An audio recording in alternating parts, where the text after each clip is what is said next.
Hello, New Wave of British Heavy Metal.com here. Today is the 5th of April 2021. If I could make the usual opening request for a favour, and that's if you would please subscribe to the channel, that'd be excellent. I'd appreciate that. Right, today, here's another lost one back from the New Wave of British Heavy Metal days around about 1979, 1981-ish, and a band called Clientelle and their soul album Destination Unknown. It's just been reissued, and it's it's new wave of British heavy metal, okay, but not as you might know it. It's not what you might call traditional Nwabum. It's a little bit different, but it's damn good, right? Clientelle came from St Albans, down in St Albans. Now my geography's a bit ropey. I think that's Hertfordshire, isn't it? Just around about the outskirts of the M25. And back then, they did what most of the bands were doing back then. Lots of local gigging, build up a following. That would lead to a well-received single, and shortly afterwards an album, Destination Unknown, which I believe was largely self-financed. And as good as that album was, I believe it was just like a lack of management and probably a little bit of lack of business acumen that didn't see the band go much further than that. And so whilst Clientelle, not what you might call normal new wave of British heavy metal, a local newspaper described them at the time as hard rockers with a pop edge.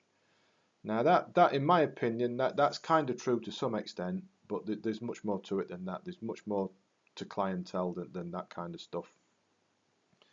They had, sure, they could do the short stuff and you know the short spiky in your face stuff, but they had some definite progressive influences as well, and some of it is not unlike Wishbone Ash, and even a little bit of Rush in there as well.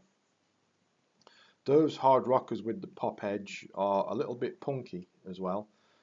Generally frantic, fast-paced riffs, urgent drums, pumping bass lines, some really good vocals, and some really very tasty, muscular yet fluid guitar breaks, which packs a lot into the 3 or 4 minutes that the songs, that style of song anyway, tends to sound like. Take for example Play to Win. That's a good example of that. When we've got My Lady, and in with the power pop, there's a nice catchy melody going on, as there is with the spiky midsection of Can't Forget. Then we get into the title track, Destination Unknown, and this is where they start to stretch out and show some of those progressive influences. It's a really sublime, atmospheric affair. Some whooshes of synthesizer going on there, simple hypnotic bass lines, and a really wonderful fluid guitar break as well. Excellent, excellent stuff. Nice Girl goes back to that heavy power pop kind of deal, and then in comes Skyflyer, and we're back into that kind of spacey proggy style. Excellent song, changes the pace going on, more wonderful soaring guitar work. Reminds me a little bit of something that Wishbone Ash might have done on New England, for example. It's that kind of style. Missing Persons is interesting. Then Bike, it goes back to that short, hard-hitting, punchy, spiky style. And there's some quite tongue-in-cheek lyrics going on there. And then we get to the title track, and man, is this good. Is this good. Missing Presumed Dead. A proper epic, around about 8.5 minutes. You've got some Tolkien-inspired lyrics. You know, you've got a bit of like The Hobbit, Lord of the Rings kind of stuff going on. And the style is, well, I don't know, it's a bit like Rush, I guess. Think like Caress of Steel, Necromancer, and it builds to an extended crescendo over the latter half of the song, and the guitar work that's going on there is just jaw-dropping. Marvelous, marvelous stuff. You see, so they can do the short, spiky, in your face stuff. They can stretch out into the ambitious, different proggy stuff as well. Man, what a band Clientelle were. And it's so good. Well, they were too good to just have that one album. This one album. It really is a shame that they didn't go any further than that. And so reading the liner notes, it appears that it was a lack of management and promotion that didn't take him any further.